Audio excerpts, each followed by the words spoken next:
കേരളത്തിൽ മഞ്ഞപ്പിത്തം മൂലമുള്ള മരണം ഒരുപാട് കൂടുന്നു. നമുക്കറിയാം, മധ്യ കേരളത്തിൽ പ്രത്യേകിച്ചും മലപ്പുറം, എറണാകുളം, തൃശ്ശൂർ ആ ജില്ലകളിൽ കൂടുതലായിട്ട് ഹെപ്പറ്റൈറ്റിസ് എ ഇൻഫെക്ഷൻ ഉണ്ടാവുകയും ഒരുപാട് പേർ മരിക്കുകയും ചെയ്യുന്നുണ്ട്. മരിച്ചില്ലെങ്കിൽ തന്നെ ഇതിൻ്റെ മഞ്ഞപ്പിത്തം മൂലമുണ്ടാകുന്ന പ്രശ്നങ്ങൾ, ലിവറിന് ഉണ്ടാക്കുന്ന ആഘാതങ്ങൾ ഒരുപാടുണ്ട്. നമുക്കറിയാം, നമ്മുടെ ജീവിതശൈലി കൊണ്ട് ഒക്കെ തന്നെ ഫാറ്റി ലിവർ ഉള്ള ആൾക്കാർ ഒരുപാട് പേരുണ്ട്. SGOT, SGPT എന്ന് പറയുന്നത് എന്താണ്? ബിലിറൂബിൻ എന്ന് പറയുന്നത് എന്താണ്? ഇത് കൂടി നിൽക്കുകയാണെന്നുണ്ടെങ്കിൽ ഫാറ്റി ലിവർ ഉണ്ടോ? അതിന് എന്ത് പരിശോധനകൾ വീണ്ടും ചെയ്യണം? അത് കൂടി പോകാതിരിക്കാൻ എന്തൊക്കെ ശ്രദ്ധിക്കണം? ഇത്തരത്തിലുള്ള കാര്യങ്ങൾ നമുക്കിന്നൊന്ന് ഡിസ്കസ് ചെയ്യാം. നമസ്കാരം, ഞാൻ doctor Bipin Jose, Pulma medical centre, Pala, Kanjirappally and Sultan Bathery.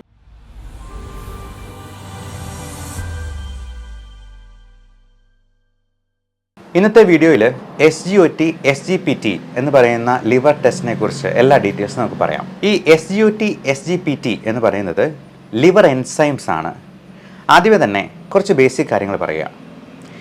Liver എന്ന് പറയുന്നത് നമ്മുടെ ശരീരത്തിലെ ഏറ്റവും വലിയ ഗ്രന്ഥിയാണ്. ഇത് രണ്ട് തരത്തിലുള്ള എൻസൈംസ് ഉണ്ടാക്കുന്നുണ്ട്. അതാണ് SGOT, SGPT. ലിവറിൽ നിന്ന് തന്നെയാണ് ബിലിറൂബിൻ പുറത്തേക്ക് വരുന്നത്. അപ്പോൾ ബിലിറൂബിൻ എന്ന് പറയുന്നത് ഒരു ദഹന രസമായിട്ട് നമ്മുടെ റെഡ് ബ്ലഡ് സെൽസിൻ്റെ പ്രോഡക്റ്റാണ് ഈ ബിലിറൂബിൻ എന്ന് പറയുന്നത്. ഈ ബിലിറൂബിൻ കൂടുതലാവുമ്പോഴാണ് ജോണ്ടിസ് അല്ലെങ്കിൽ മഞ്ഞപ്പിത്തം എന്ന് പറയുന്നത്. SGOT, SGPT ലിവറിലാണ് സെക്രീറ്റ് ചെയ്യുന്നത്. എങ്കിലും അത് ഉണ്ടോ ഇല്ലയോ എന്നുള്ളത് നോക്കുന്നത് നമ്മുടെ ബ്ലഡിലാണ്. അപ്പോൾ ബ്ലഡ് ടെസ്റ്റ് ചെയ്ത് നോക്കിയെന്നാൽ നമുക്കിത് ലെവൽ കൂടുതലുണ്ടോ എന്നുള്ളത് അറിയാൻ പറ്റും. AST, ALT എന്നും അതിന് വേറെ പേരുകൾ പറയാറുണ്ട്. സാധാരണ രീതിയിൽ രക്തത്തിൽ ഇത് കൂടി നിൽക്കുന്നത് ലിവർ സംബന്ധമായ രോഗങ്ങളിലാണ്, കൂടുതലും ഫാറ്റി ലിവർ പോലെയുള്ള പ്രശ്നങ്ങൾ. ഇതിൻ്റെ ഈ ടെസ്റ്റിൻ്റെ പ്രത്യേകത എന്താണെന്ന് വെച്ചാൽ, ലിവർ ഡാമേജ് കൂടുതലുള്ള ലക്ഷണങ്ങൾ ഉണ്ടാകുന്നതിന് മുൻപ് തന്നെ ഈ ബ്ലഡ് ടെസ്റ്റ് ചിലപ്പോൾ കൂടുതലായിട്ട് കാണിക്കും. അപ്പോൾ ചെറിയ തോതിലെങ്കിലും ഡാമേജ് ഉണ്ടെങ്കിൽ ഈ SGOT, SGPT കൂടുതലായിരിക്കും. അത് non alcoholic fatty liver disease ആണെങ്കിൽ SGPT ഒരു 2 മടങ്ങ് കൂടുതലായിട്ട് വേണം SGPT മാത്രമായിട്ട്. അപ്പോൾ ബിലിറൂബിൻ ഒത്തിരി കൂടുതലുണ്ടെങ്കിൽ നമുക്ക് ഉള്ളം കൈയിലൊക്കെ യെല്ലോ ഡിസ്കളറേഷനായിട്ട് കാണാം, ഈ മഞ്ഞ കളറ് കാണാം കണ്ണിൽ. പക്ഷേ SGOT, SGPT ഒക്കെ ചെറിയൊരു ലിവർ ഡാമേജിൽ പോലും അത് കൂടുതലായിട്ട് കാണാനായിട്ട് കഴിയും. ഹെപ്പറ്റൈറ്റിസ് എന്ന് പറയുന്ന വൈറൽ ഇൻഫെക്ഷൻ കൂടുതലും അത് ജലജന്യമായ രോഗമാണ്. ഫുഡിലൂടെ നമ്മൾ പുറത്തുനിന്ന് ഭക്ഷണം കഴിക്കുമ്പോൾ, ഹോട്ടൽ ഫുഡ് കഴിക്കുമ്പോൾ, ഹോട്ടലിലെ ഗ്രേവി ഒഴിക്കുന്നതിൽ അവർ പച്ചവെള്ളം ചേർക്കുവാണെങ്കിൽ, തിളപ്പിച്ചതല്ലാത്ത വെള്ളം ചേർക്കുവാണെങ്കിൽ, ഈ ഗ്ലാസ് കഴുകുന്നത്, പാത്രം കഴുകുന്ന വെള്ളം ഇൻഫെക്റ്റഡ് ആണെങ്കിൽ ഒക്കെ ഈ ഹെപ്പറ്റൈറ്റിസ് എ പകരാം. അതുപോലെ ഫ്രഷ് ജ്യൂസ് ഒക്കെ കുടിക്കുമ്പോഴേക്കും നമ്മൾ വളരെ ശ്രദ്ധിക്കണം. അത് കിണറ്റിലെ വെള്ളമാണെങ്കിൽ പോലും തിളപ്പിച്ചാറിച്ച് കുടിക്കുന്നതാണ് നല്ലത്. കഴിവതും അത് ഫിൽറ്റർ ചെയ്ത്, ഇപ്പോൾ കിണറ്റിലെ വെള്ളമാണെങ്കിൽ അതിൽ എന്തെങ്കിലും കാഷ്ണം വീഴുവോ, എലിമൂത്രം ഉണ്ടാവുകയോ ഒക്കെ ചെയ്തെന്നാലും നമുക്കറിയാൻ കഴിയില്ല. അത് ഫിൽറ്റർ ചെയ്ത് നല്ല തിളപ്പിച്ച് കുടിക്കുന്നതാണ് ഏറ്റവും അഭികാമ്യം. എന്നാൽ ഹെപ്പറ്റൈറ്റിസ് B, C എന്ന് പറയുന്നത് അത് ലൈംഗികമായിട്ടുള്ള ബന്ധത്തിലൂടെ, ബോഡി സെക്രീഷൻസിലൂടെ, സ്രവങ്ങളിലൂടെ ഒക്കെ ആണ് പകരുന്നത്. അപ്പോൾ ഹെപ്പറ്റൈറ്റിസ് B, Cക്കൊക്കെ വാക്സിനേഷൻസ് ഉണ്ട്. ഹെൽത്ത് വർക്കേഴ്സിനൊക്കെ എല്ലാവർക്കും ഹെപ്പറ്റൈറ്റിസ് B പകരും. അതിനുള്ള വാക്സിനേഷൻസ് കൊടുക്കുന്നുണ്ട്. കാരണം പകരാനുള്ള സാധ്യത കൂടുതലായതുകൊണ്ട്, ഇഞ്ചക്ഷനൊക്കെ എടുക്കുന്നവരായതുകൊണ്ട്. ഇത് HIV കൂടുതൽ ഇൻഫെക്റ്റീവ് ആയിട്ടുള്ളൊരു വൈറസാണ് ഹെപ്പറ്റൈറ്റിസ് B വൈറസ്. അത് HIV ഒക്കെ നമുക്ക് പ്രോപ്പറായിട്ടുള്ള ഒരു ബോഡി സെക്രീഷൻസുമായിട്ട് കോണ്ടാക്ട് വരണമെന്ന് വിചാരിക്കാം. പക്ഷേ ഹെപ്പറ്റൈറ്റിസ് B അതിനേക്കാൾ വേഗത്തിൽ സ്പ്രെഡ് ചെയ്യാനായിട്ടുള്ള സാധ്യതയുണ്ട്. അപ്പോൾ നമുക്ക് ലിവറിൻ്റേതായിട്ടുള്ള പ്രശ്നങ്ങളുണ്ടെങ്കിൽ, ഇപ്പോൾ പനി, വെയിറ്റ് കുറഞ്ഞു പോവുക, നമുക്ക് വിശപ്പില്ലായ്മ ഉണ്ടാവുക, വെയിറ്റ് കുറഞ്ഞു പോവുക, നമുക്ക് ചൊറിച്ചിലുണ്ടാവുക, ചിലപ്പോൾ ദേഹത്ത് എല്ലായിടത്തും ചൊറിച്ചിൽ, ഡിസ്കളറേഷൻ, യെല്ലോയിഷ് ആയിട്ടുള്ള മഞ്ഞ കളർ വരിക, കാലിൻ്റെ ഭാഗത്ത് നീര് വയ്ക്കുക, പിറ്റിംഗ് പീഡിലെഡിമ, നമ്മൾ തൊടുമ്പോഴത്തേക്കും അവിടെ കുഴിഞ്ഞു പോവുക, റെഡ് റാഷസ് ആയിട്ടുണ്ടാവുക, ഇതൊക്കെയാണ് ഇതിൻ്റെ ലിവർ ഡിസ്ഫങ്ഷൻ്റെ ലക്ഷണങ്ങൾ. SGPT എന്ന് പറയുന്നത് സെറം ഗ്ലൂട്ടമിക് പൈറുവിക് ട്രാൻസാമിനേസ് എന്നാണ്. എല്ലാ എൻസൈംസിൻ്റെയും അവസാനം ACE എന്നുള്ള ഒരു പേരുണ്ടാവും. അപ്പോൾ ALT, അലനിൻ ട്രാൻസാമിനേസ് എന്ന് പറയുന്ന, അത് ഇൻ്റർനാഷണൽ യൂണിറ്റ്സിൽ നോർമലി വരുന്നത് 56 വരെ, ഇൻ്റർനാഷണൽ യൂണിറ്റ്സ് വരെ ഇത് നോർമൽ റേഞ്ചാണ്. അപ്പോൾ ടെസ്റ്റ് ചെയ്യുന്ന ലാബിനനുസരിച്ച് അല്പസ്വല്പം അങ്ങോട്ടോ ഇങ്ങോട്ടോ മാറാം. അത് ഒരു 60-ന് മുകളിലുണ്ടെങ്കിൽ തീർച്ചയായിട്ടും SGPT എലവേറ്റഡ് ആണ് എന്നുള്ളതാണ് കാണിക്കുന്നത്. അപ്പോൾ എന്തെങ്കിലും ഇൻഫെക്ഷൻ കൊണ്ടോ പലതരത്തിലുള്ള ഇൻഫ്ലമേഷൻ കൊണ്ടോ നീർക്കെട്ട് കൊണ്ടോ ഫാറ്റി ലിവർ കൊണ്ടോ non alcoholic fatty liver disease എന്ന് പറയുന്ന നാഷ് അഥവാ നോൺ ആൽക്കഹോളിക് സ്റ്റേറ്റോ ഹെപ്പറ്റൈറ്റിസ് എന്ന അസുഖത്തിൻ്റെ തുടക്കമായിട്ടുണ്ടാകാം. മദ്യപിക്കുന്നവർക്കാണെങ്കിൽ വേറെ ഒരു കാരണം നോക്കണ്ട, ആൽക്കഹോളിക് ലിവർ ഡിസീസിൻ്റെ സ്റ്റാർട്ടിംഗ് ആയിട്ടോ അത് കാണാം. ലിവർ സിറോസിസ് ഉള്ളവർക്ക് ചിലപ്പോൾ 500 1000 ഒക്കെ ആയിട്ട് ഈ ലിവർ എൻസൈംസ് കൂടുന്നതായിട്ട് കാണാറുണ്ട്. എന്നാൽ ഒരു 100-ൽ താഴെയാണെങ്കിൽ അത് വലിയ കൂടുതലില്ല, റിവേഴ്സിബിൾ ആയിട്ടുള്ള ലിവർ ഡാമേജേ ഉള്ളൂ എന്നുള്ളത് നമുക്ക് മനസ്സിലാക്കാം.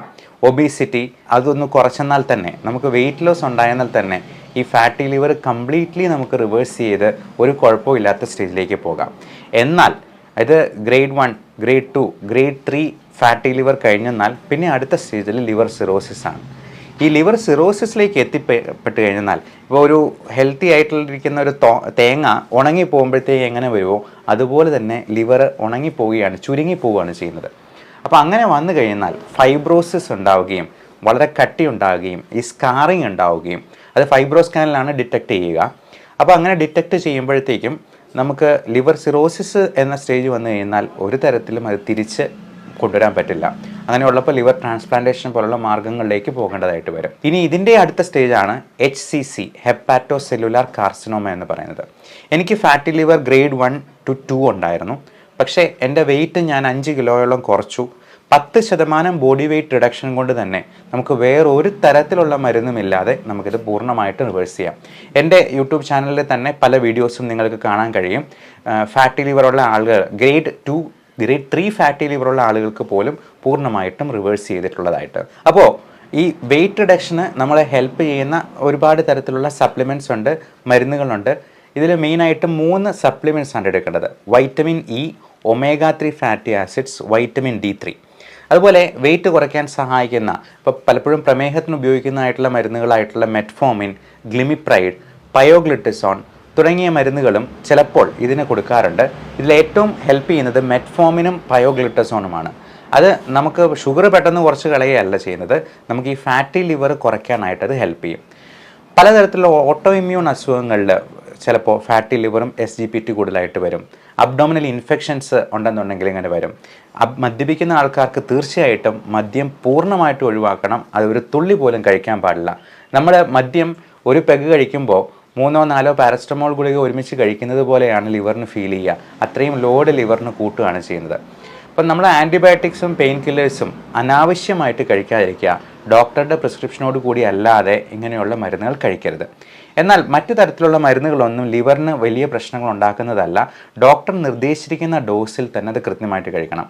എന്ത് മരുന്നിനാണെങ്കിലും കൃത്യമായിട്ടുള്ള ഡോസേജിൽ കഴിച്ചെന്നാൽ അതിന് കുഴപ്പമുണ്ടാവില്ല. ഇനി മരുന്നല്ലെങ്കിൽ പോലും ആ ഡോസേജിൽ കൂടുതൽ കഴിച്ചെന്നാൽ നമുക്ക് ദോഷം ചെയ്യും. പച്ച വെള്ളമാണെങ്കിൽ പോലും ഒരു ദിവസം 3 ലിറ്ററിൽ കൂടുതൽ കുടിക്കുന്നത് നമ്മൾ ഡോക്ടറോട് ചോദിച്ചിട്ട് വേണമെന്നാണ് പറയുക. നമ്മളൊരു 4-5 ലിറ്ററൊക്കെ ഇപ്പം ലിവറിന് പ്രശ്നമുള്ളവരോ കിഡ്നിക്ക് പ്രശ്നമുള്ളവരോ ഹാർട്ടിന് പ്രശ്നമുള്ളവരോ ഒക്കെ 1 ലിറ്റർ വെള്ളം ഒരുമിച്ച് ഒറ്റയടിക്ക് ഒരു വാശിക്ക് കുടിച്ചിരുന്നാൽ അത് തന്നെ ശ്വാസമുട്ടലുണ്ടാക്കുകയും പൾമണറി എഡിമ എന്ന് പറയുന്ന പ്രശ്നം ഉണ്ടാക്കുകയും മരണം വരെ സംഭവിക്കുകയും ചെയ്യാം. അതുകൊണ്ട് എന്ത് വസ്തുക്കൾക്കും അതിൻ്റേതായ ഡോസേജ് ഉണ്ട്, ഡെയിലി ഡോസേജ് ഉണ്ട്. അതിനപ്പുറം കഴിക്കാതിരിക്കുക. അത് മരുന്നാണെങ്കിലും ആൻറ്റിബയോട്ടിക് ആണെങ്കിലും പെയിൻ കില്ലർ ആണെങ്കിലും ഒക്കെ. ഇതെല്ലാം നമുക്ക് ലിവറിനും കിഡ്നിക്കും ഒക്കെ ദോഷം ചെയ്യാൻ സാധ്യതയുള്ളതാണ്. ഇനി SGOT എന്ന് പറയുന്നത് സിറം ഗ്ലൂട്ടാമിക് ഓക്സലോ അസറ്റിക് ട്രാൻസാമിനേസ് എന്നാണ്.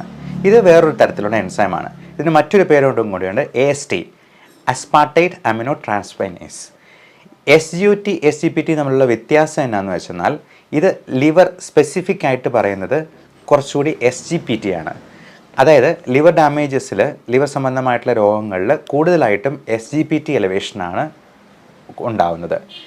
SGPT ലിവർ സംബന്ധമായിട്ടുള്ള രോഗങ്ങളിലാണ് കൂടുതൽ കാണുമെങ്കിൽ SGOT ഹാർട്ടിൽ നിന്നും കിഡ്നിയിൽ നിന്നും പാൻക്രിയാസിൽ നിന്നും മസിലിൽ നിന്നും ഒക്കെ സെക്രറ്റ് ചെയ്യുന്നുണ്ട്. അപ്പോൾ അത്തരത്തിലുള്ള ഓർഗൻസിൻ്റെ ഡാമേജ് കാരണവും SGOT നമ്മുടെ ബ്ലഡിൽ കൂടാൻ സാധ്യതയുണ്ട്. അപ്പോൾ SGPT മാത്രമായിട്ടാണെങ്കിലും നോക്കിയെന്നാൽ നമുക്ക് ലിവർ ഡാമേജ് ഉണ്ടോ എന്ന് അറിയാൻ പറ്റും. ഇപ്പോൾ LFT ചെയ്തിട്ട് അതിൽ SGPT നോർമലും SGOT കൂടുതലും കാണുന്നുണ്ടെങ്കിൽ മറ്റു തരത്തിലുള്ള കാരണങ്ങളാണ് നോക്കേണ്ടത്. അതായത് ഹാർട്ടിന് കിഡ്നിക്ക് പ്രശ്നമുണ്ടവർക്ക് ഹാർട്ട് ഫെയിലർ ഉണ്ടോ എന്നുള്ളത്, പാങ്ക്രിയാറ്റൈറ്റിസ് ഉണ്ടോ എന്നുള്ളത്. ഇപ്പം പാങ്ക്രിയാസ് ഗ്രന്ഥിക്കൊക്കെ വീക്കം ഉണ്ടായി, അതിന് ഇൻഫെക്ഷൻ ഉണ്ടെന്നുണ്ടെങ്കിൽ SGOT മാത്രമായിട്ട് കൂടുതലിരിക്കാം. അതിൻ്റെ നോർമൽ വാല്യൂ എന്ന് പറയുന്നത് 8 മുതൽ 48 വരെയുള്ള ഇൻ്റർനാഷണൽ യൂണിറ്റ്സ് ആണ്. ലാബിൻ്റെ ആ നോർമൽ റേഞ്ച് ചിലപ്പോൾ അല്പസ്വല്പം അങ്ങോട്ടും ഇങ്ങോട്ടും ഒക്കെ മാറാം, റിയേജൻറ്റിൻ്റെ വ്യത്യാസത്തിലോ മെഷീനിലോ ടെക്നോളജിയിലോ ഉള്ള വ്യത്യാസം കൊണ്ട്. അപ്പോൾ ഹെപ്പറ്റൈറ്റിസിലും സിറോസിസിലും ഒക്കെ SGOTയും കൂടാം. ഇൻഫെക്ഷസ് മോണോന്യൂക്ലിയോസിസ് IMN എന്ന് പറയുന്ന ഇൻഫെക്ഷനിൽ അത് കൂടാം. നോൺ സ്പെസിഫിക് ആയിട്ടുള്ള ലിവറിൻ്റെ അല്ലാത്ത പ്രശ്നങ്ങൾ കൊണ്ട്, ഹാർട്ട് പ്രോബ്ലംസ് കൊണ്ടോ പാങ്ക്രിയാറ്റൈറ്റിസ് കൊണ്ടോ ഒക്കെ SGOT കൂടുതലാകാവുന്നതാണ്.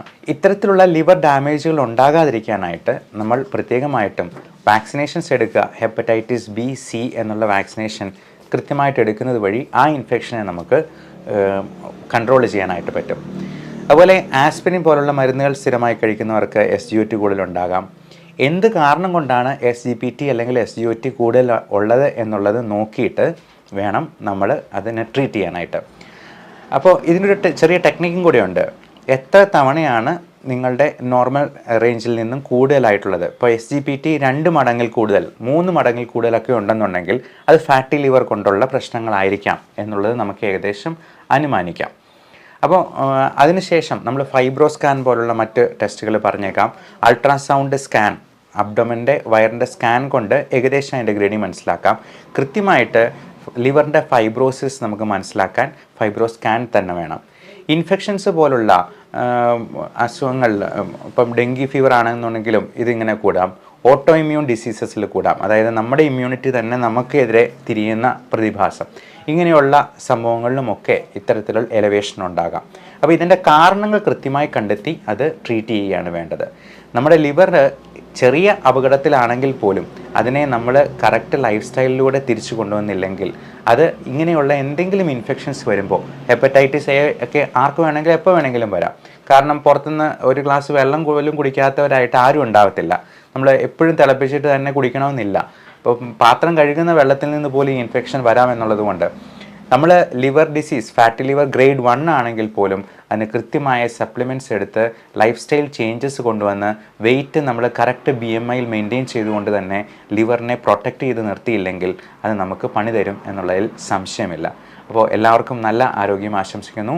Love and regards, doctor Bipin Jose, pulmo medical centre, Pala, Kanjirappally and Sultan Bathery.